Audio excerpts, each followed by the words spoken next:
J'ai vu le film Nobody 2 avec Solisol.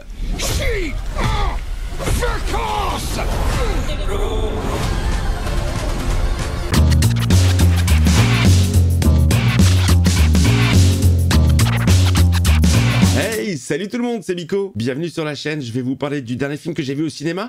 J'ai pas vu autant de films que je le voulais cet été, j'en ai profité pour me reposer. Alors à part les 4 Fantastiques avec la petite nièce, bah j'ai rien vu. Donc ça faisait plutôt plaisir de retourner au cinéma avec l'ami Pigman comme d'habitude pour voir Nobody numéro 2 qui fait évidemment suite à, logiquement, Nobody numéro 1 que j'avais découvert ici en première séance.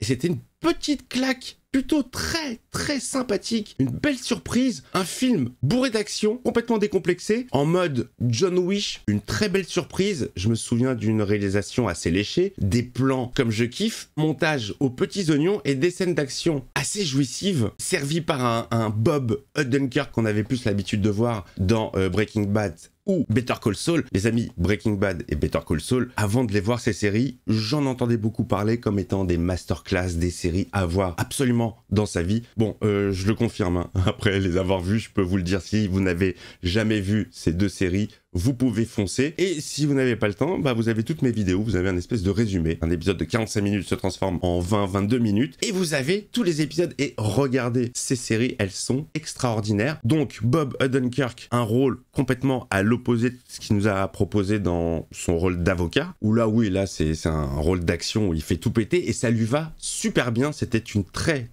belle surprise. Alors, que vaut Nobody 2 ?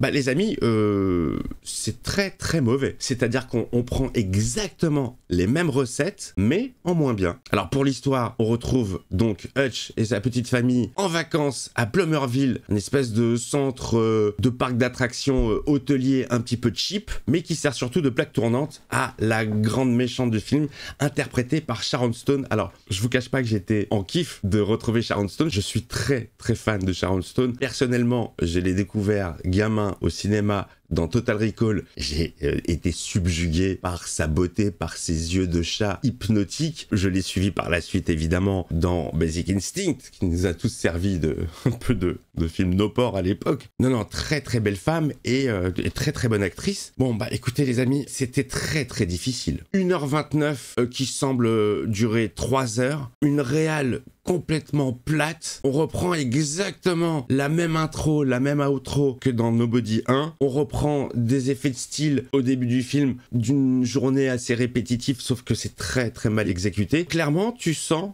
dans ce film que ce n'est pas du tout le même réalisateur derrière la caméra. J'ai vérifié après coup. Et effectivement, c'est pas du tout la même personne, puisque dans le premier, le réalisateur était Ilya Naishuller, et ce deuxième est réalisé par Timo Tjahjanto. Alors je connais ni l'un ni l'autre, mais autant le premier, bah oui, sa réal m'avait marqué, autant là, c'est nul. C'est des choses qu'on a déjà vues 1500 fois. Il n'y a aucune originalité. Dans la réal, c'est assez plat, c'est du champ contre champ. Il va y avoir 2-3 désaxages de caméra en suivant une personne tombée au sol, mais c'est tout. L'histoire, pareil, on l'a vu 1 milliard de fois. La prestation de Sharon Stone, c'est horrible, c'est pitoyable. Elle aurait pu jouer une méchante dans un film parodique. Là, oui, là, ça passe. Parce que tous les clichés sont réunis. Alors, elle veut se la jouer comme ça, badass, mais ça ne lui va pas du tout. Elle en fait des caisses et j'étais très attristé de voir Sharon Stone jouer aussi mal. Bob Odenkirk, bon ben, il joue son rôle de Hutch. Ça fait plaisir de retrouver Christopher Lloyd. Là, dans ma tête, tout de suite, ça fait très étrange d'associer Christopher Lloyd avec Sharon Stone dans le même film.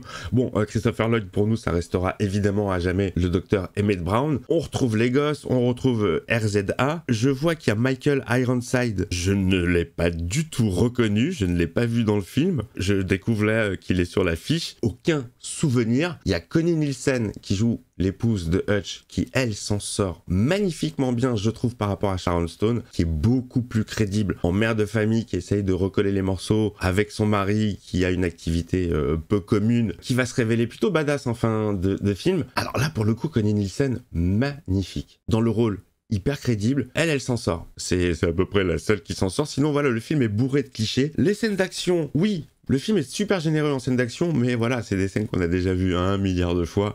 On connaît tout, on connaît par cœur. C'est du vu, revu et re-revu. Il y a toute la dernière partie qui va se passer dans le parc d'attractions qui, pour le coup, a été préparé par Hutch et toute sa bande. À savoir qu'il y a des pièges un peu partout, mais même là, les pièges, ils sont pourris, quoi. On va te foutre une mine dans une piscine à boules. Il y a une scène qui se déroule dans cette attraction qui s'appelle, je sais pas comment ça s'appelle, le Palais des Glaces. Vous savez, ce truc où il y a plein de miroirs et les enfants se les prennent en pleine face. Bon, là aussi, ça rappelle Enter the Dragon avec Bruce Lee. Scène également reprise dans John Wick numéro 2, mais scène qui est reprise bien plus magnifiquement, puisque là, il y a eu un gros travail pour effacer la caméra dans les reflets, et les techniciens, et ça, mais cette scène est juste sublimissime, c'est juste un boulot de malade. Bon voilà, Nobody 2, bon, je me suis pas endormi, et je vous avoue que Pigman, mon topo, lui, il l'a bien glissé comme il fallait. Non seulement il a glissé, mais en plus il était en plein cauchemar, je le voyais en train de pédaler dans les airs. Alors je sais pas si c'est le film qui a eu une mauvaise influence sur lui. La musique sympathique, voilà, ça va alterner entre des gros morceaux de hip-hop bien lourds et des morceaux un peu plus jazzy de crooner, comme il y avait dans le numéro 1 et comme on a dans toutes les fins des Die Hard, donc ça va être du Sinatra, des trucs comme ça, dans ce style. Alors les amis, on a un acteur, j'ai bloqué sur un acteur qui joue le rôle du shérif, qui s'appelle Colin Hanks, et que moi, j'ai pris pour Tom Cavanagh. Alors qui est Tom Cavanagh? C'était le professeur Harrison Wells dans la série The Flash. Et alors c'est dingue, j'étais persuadé que c'était lui l'acteur, mais alors en fait pas du tout. C'est Colin Hanks, je sais pas si je l'ai déjà vu. J'ai dû le voir, sa tête me dit quelque chose. Mais allez sur Google, tapez les deux noms, regardez les deux têtes, et vous allez voir, ils ont une tête assez similaire, c'est assez fou. Voilà les amis, écoutez, j'essaie de creuser dans mon cerveau. Évitez d'aller le voir. Il y a des films comme ça qu'on se dit, bon, allez, on sait que ça va pas être des grands films, mais on va se laver le cerveau. Cinéma popcorn, on va passer du bon temps pendant un petit moment. Là, économisez vos 15 balles, faites autre chose avec, allez voir un autre film. Je vous jure, attendez qu'il passe en VOD, et puis oui, vous pouvez vous le taper un dimanche s'il pleut. Mais c'est pas du tout nécessaire. Et là où le premier m'avait valu beaucoup de montage, puisqu'on s'est retrouvé avec une première séance d'une quarantaine de minutes, 42 minutes je crois, une des séances les plus longues, c'est vous dire si le film m'a plu et j'ai beaucoup blablaté. Là celui-là il est vraiment inutile, inintéressant, nul, et on perd tout le charme de ce qui faisait le premier. Voilà les copains, c'était Nobody numéro 2, n'y allez pas.